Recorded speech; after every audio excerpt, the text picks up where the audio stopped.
நாரத பிரம்மே, தாங்கள் இந்த வைகுண்டத்திற்கு வந்து வெகு நாட்கள் ஆகிவிட்டது. திடீரென்று, அதாவது திடீரென்று எனக்குள் பெரிய சந்தேகம் எழுந்திருந்தது. ஸ்ரீமன் நாராயணமூர்த்தியிடம் தெரிவித்து விளக்கம் கேட்டு கலக்கம் தீரவே ஓடோடி வந்து வைகுண்ட கதவை திறந்து விடுகிறீர்களா? ஞானசமுத்திரமே, இந்த வைகுண்டப்பதியில் 4 கதவுகள் இருக்கின்றன. அதில் தாங்கள் பிரவேசித்து வந்த முதல் கதவை மட்டும்தான் திறக்க எங்களுக்கு அனுமதி உண்டு.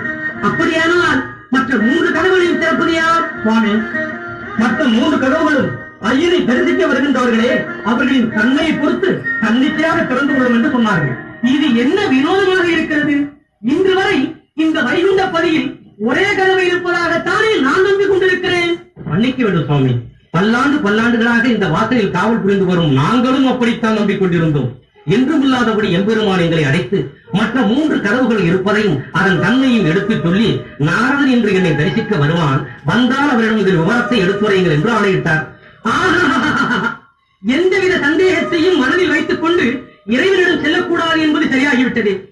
ஏனப்பா, தெரிசிக்க வருகின்றவர்களின் தன்மையை பொறுத்து மற்ற 3 கதவுகளும் திறக்கும் என்று சொன்னார் அல்லவா? ஆமா. அத்தன்மை எத்தன்மை வாய்ந்தது என்பதை பற்றி எம்பெருமான் ஏதாவது சொல்லி இருப்பாரே. சொன்னார். என்ன சொன்னார்? அதுதானே எனக்கு வேண்டும். சுவாமி, சொல்லப்பா, நீயாவது சொல்லப்பா. தான் என்ற அகந்தையை விட்டொழித்தவர்களுக்கு முதற் கதவு திறக்குமா? ஆசன பாசங்களிலிருந்து விடுபட்டு சுயநலத்தை வேறறுத்து பிறநலத்திற்காக வாழ்பவர்களுக்கு 2வது கதவு திறக்குமாம். ஜாதி மதங்களை கடந்து சத்தியத்தை கடைபிடித்து தர்மத்தின் வழி நடப்பவர்களுக்கு 3வது கதவு திறக்குமாம். நாராயணா, இதில் ஒரு கதவு திறக்காவிட்டாலும் நாரதன் யோக்கியதை எல்லா உலகத்திற்கும் தெரிந்துவிடுமே. நாராயணா, இது என்ன சோதனை? சுவாமி, தாங்கள் இப்படி குழம்புவானே, கதவுகள் தங்களுக்கு திறக்கும் என்று நாங்கள் கருதுகின்றோம். திறக்குமா? திறக்கும். நீங்கள் நம்புகிறீர்களா? என்ன அஞ்ஞானம்! நம்பிக்கையை பற்றி உங்களிடம் கேட்கிறேன். நம்பிக்கை என்பதே தனக்குள் இருக்கின்ற நல்லெண்ணம் அல்லவா? என்ன மோப்பா, அவன் விட்ட வழியாகட்டும், அவனையே நம்பி போகின்றேன். நாராயண நாராயண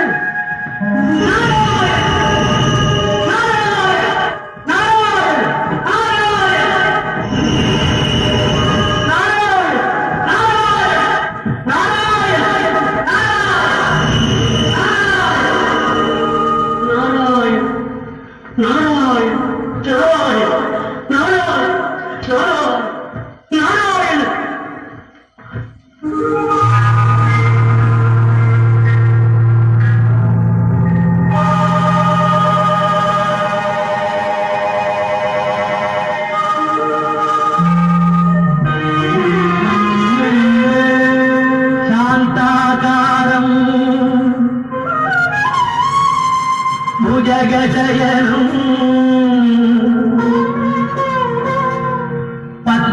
பத்மநாபம் சுரேஷம்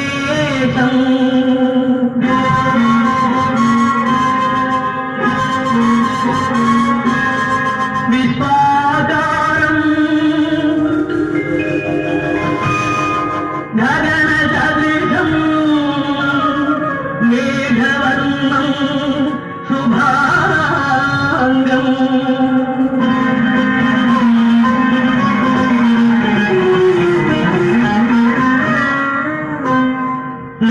லக்ஷ்மீகாந்தம் கமலநயனம் யோகி ஹிருத்யானகம்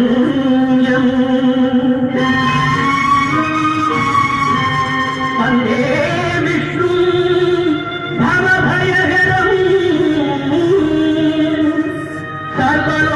சர்வலோகைகநாதம் நமஸ்தே நமஸ்தே நமஸ்தே.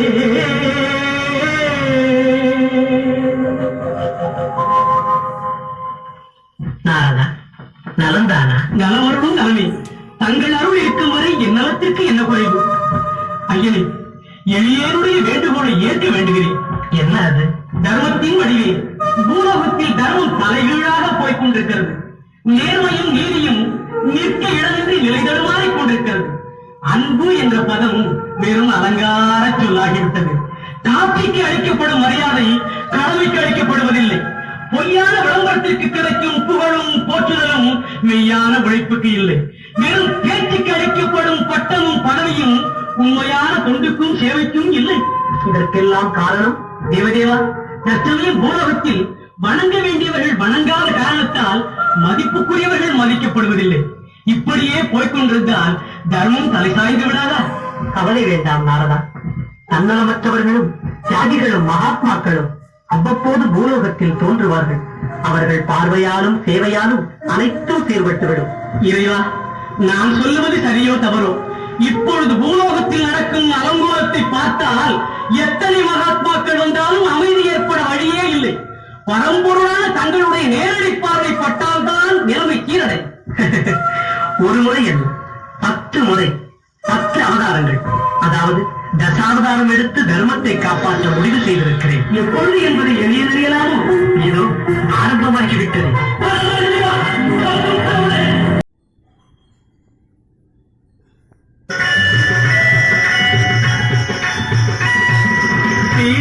திருப்பார்கடலில் பள்ளி கொண்டாயே ஸ்ரீமன் நாராயணா, அன்று திருமகள் துணையில் அமைதி கொண்டாயே ஸ்ரீமன் நாராயணா. திருப்பார்கடலில் பள்ளி கொண்டாயே ஸ்ரீமன் நாராயணா, அன்று திருமகள் துணையில் அமைதி கொண்டாயே ஸ்ரீமன் நாராயணா.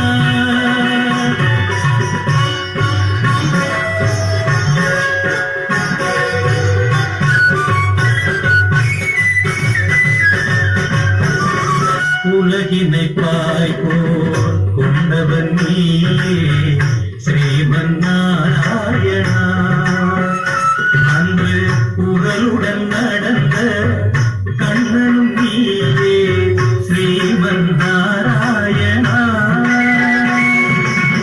இரணிய நகந்தை அழித்தவன் நீயே ஸ்ரீமன் நாராயணா, அன்று இந்திரவில்லை முடித்தவன் நீயே ஸ்ரீமன் நாராயணா.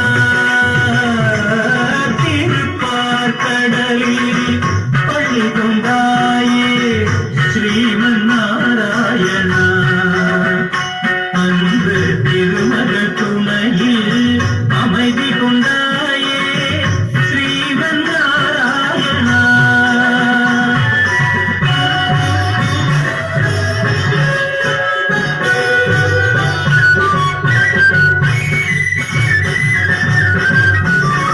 கொடியவள் மகிஷி கொலை புரிந்தாளே அறியாயோ நீயே, அவள் கொடுமையை ஒழிக்க மறந்து விட்டாயோ ஸ்ரீமன் நாராயணா.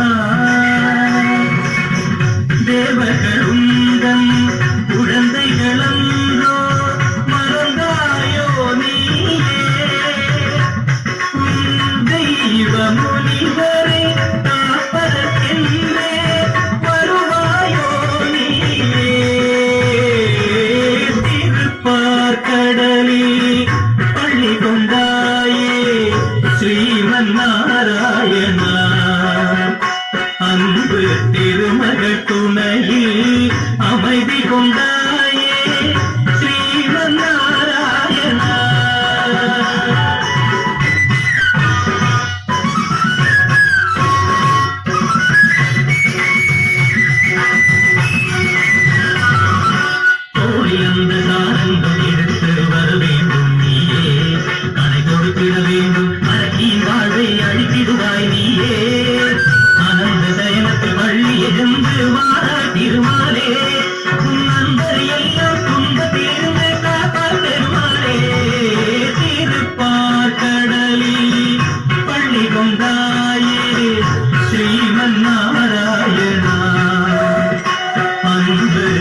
எங்கிருக்கிறான் ஹரி எங்கிருக்கிறான் அவன் எங்கிருக்கிறான்